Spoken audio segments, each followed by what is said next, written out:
मनुष्य को बचपन से ही कुछ न कुछ नई चीज़ों के बारे में जानना बहुत अच्छा लगता है।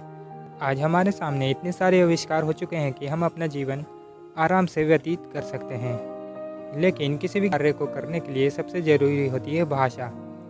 बिना भाषा के मनुष्य अपने विचारों को दूसरों तक नहीं पहुंचा सकता। आज दुनिया भर में लगभग 59,000 भाषाओं का प्रयोग किया जाता है। लेकिन क्या आपने कभी सोचा है कि इन भाषाओं की जननी कौन है? नहीं तो कोई बात नहीं, आज हम आपको दुनिया की सबसे पुरानी भाषा के बारे में बताने जा रहे हैं।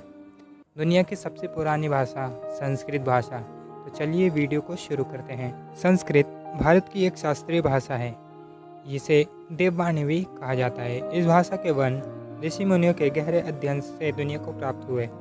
यह दुनिया की सबसे पुरानी उल्लिखित भाषाओं में से एक है। संस्कृत में हिंदू धर्म से संबंधित लगभग सभी ग्रंथ लिखे गए हैं। बौद्ध धर्म तथा जैन धर्म के भी कई महत्वपूर्ण ग्रंथ संस्कृत में ही लिखे गए हैं। आज भी हिंदू धर्म के लिए अधिकतर यज्ञ पूजा संस्कृत में ही होती है। संस्कृत को विश्व की अन्य भाषाओं की जननी भी माना जाता है। दुनिया भर में सिर्फ संस्कृत एक ऐसी भाषा है जो पूरी तरह से एक्यूरेट है। इसका कारण है इसकी सर्वाधिक शुद्धता। कंप्यूटर सॉफ्टवेयर के लिए भी संस्कृत को ही सबसे उपयुक्त भाषा माना जाता है। आप चाहें तो फोर्ब्स पत्रिका जुलाई 1987 की एक रिपोर्ट में भी देख सकते हैं, लेकिन फिर भी इसे कंप्यूटर के लिए प्रयोग नहीं किया जाता। इतना ही नहीं, देश और दुनिया की तरक्की और सभ्याचार में संस्कृत भाषा का महत्वपूर्ण योगदान है। आज के समय में संस्कृत की हालत बहुत दयनीय है, लेकिन आज हम कुछ ऐसा बताने जा रहे हैं जिससे आप भारतीयों का सीना गर्व से फूल जाएगा। आइए जानते हैं संस्कृत के बारे में कुछ रोचक बातें। मात्र 3000 वर्ष पूर्व भारत में संस्कृत बोली जाती थी।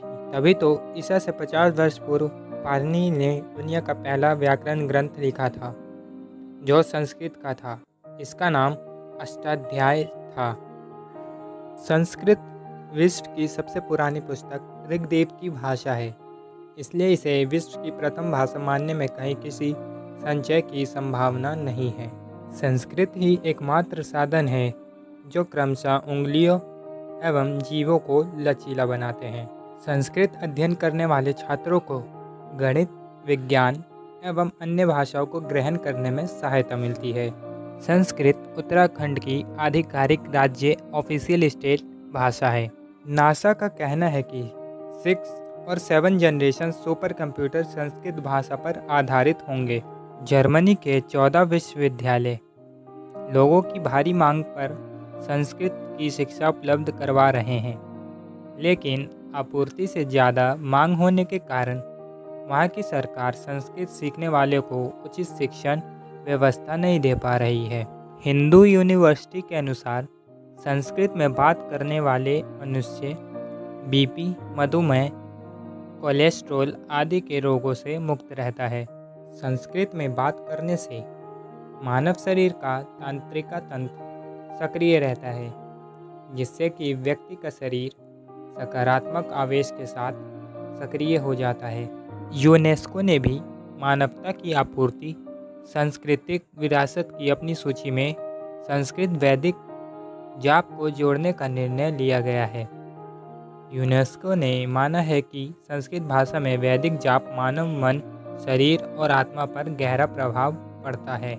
शोध में पाया गया है कि संस्कृत पढ़ने से स्मरण शक्ति यानी याददाश्त बढ़ती है। संस्कृत वाक्यों में शब्दों को किसी भी क्रम में रखा जा सकता है। इससे अर्थ का अनर्थ होने की बहुत कम या कोई भी संभावना नहीं होती। ऐसा इसलिए होता है क्योंकि सभी शब्द विभक्ति और वचन के अनुसार होते हैं। नासा के वैज्ञानिकों के अनुसार जब वो अंतरिक्ष ट्रैवल्स को मैसेज भेजते थे तो उनके वाक्य उल्टे हो जाते थे। इस वजह से मैसेज का अर्थ ही बदल जाता था। उन्होंने कई भाषाओं का प्रयोग किया, लेकिन हर बार यही समस्या आई। आखिर में उन्होंने संस्कृत में मैसेज भेजा, क्योंकि संस्कृत के वाक्य उल्टे हो जाने पर भी अपना अर्थ नहीं बदलते। मैं आशा करता हूँ कि आपको मेरी ये वीडियो पसंद आई होगी। अगर आपका कोई और सुझाव है तो नीचे कमेंट करके मुझे बताएं। वीडियो देखने के लिए धन्यवाद।